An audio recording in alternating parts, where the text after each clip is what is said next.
Hey,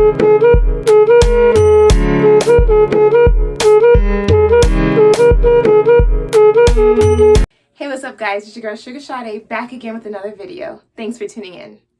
So today's video is going to be about the top misconceptions that people have about working in psych.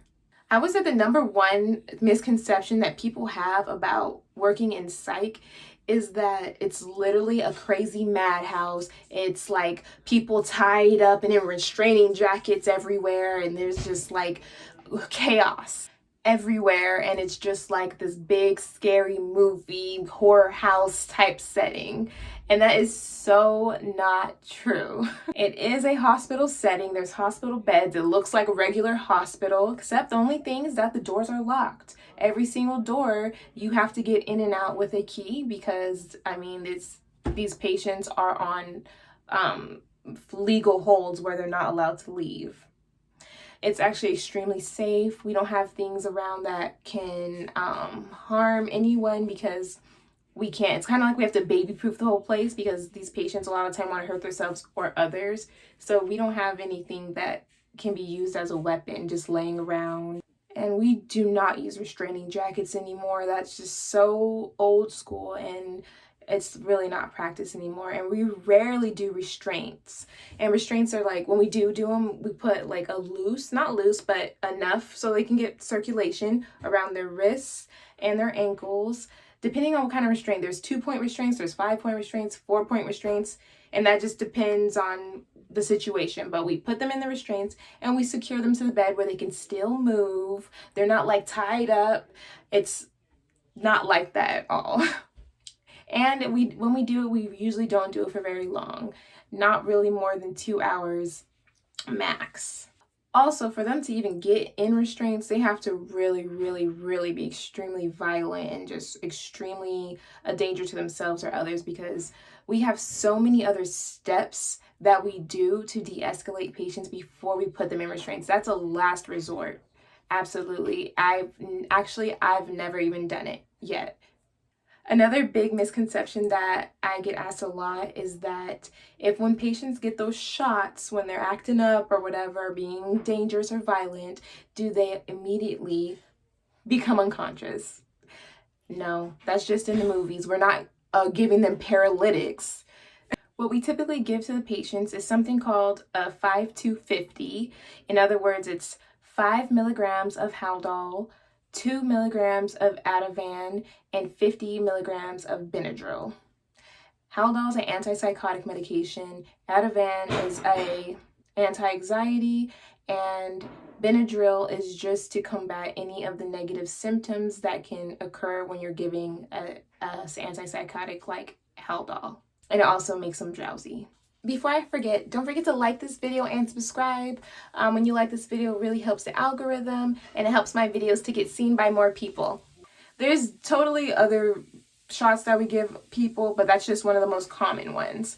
And the patients absolutely do not fall asleep right away. Sometimes the patients aren't even touched by that medication. A lot of times they'll just calm down, become less anxious, and eventually they do go to their room to take a nap or something, because it does make you drowsy, but it doesn't immediately cause a loss of consciousness or mobility or anything like that. The next misconception is that the patients are always just super violent and trying to attack you, and they want to murder you, and they just want to do really weird, crazy things. And sometimes that's the case, but a lot of the time it's not. Yes, we do have patients that do not know how to control their mood. They have extremely labile mood that's just up and down. They're easily angered.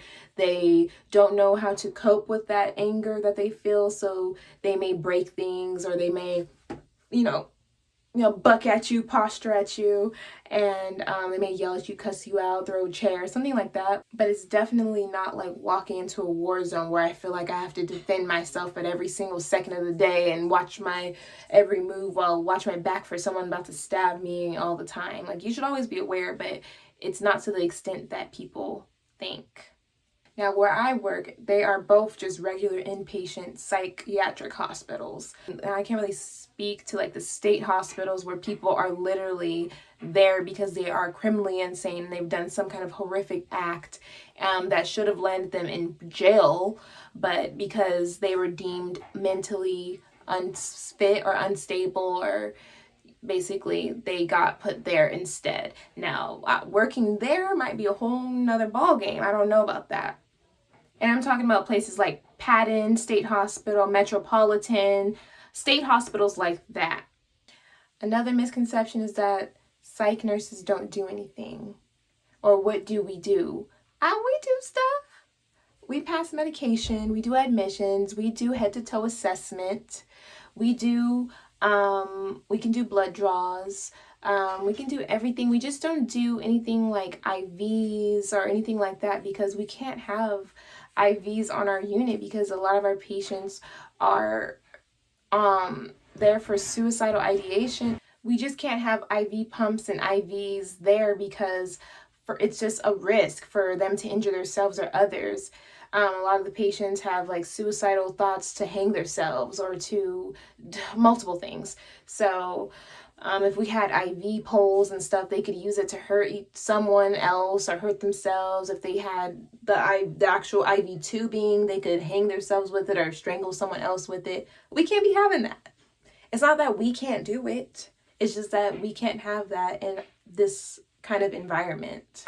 And the same thing goes for like catheter tubing and just, multiple different kind of like NG tubing and any kind of stuff like that. If you have that problem, you cannot come to our facility. You got to go ahead and get better at the hospital first, then come see us afterwards once you get stable, because we can't have those materials on the unit.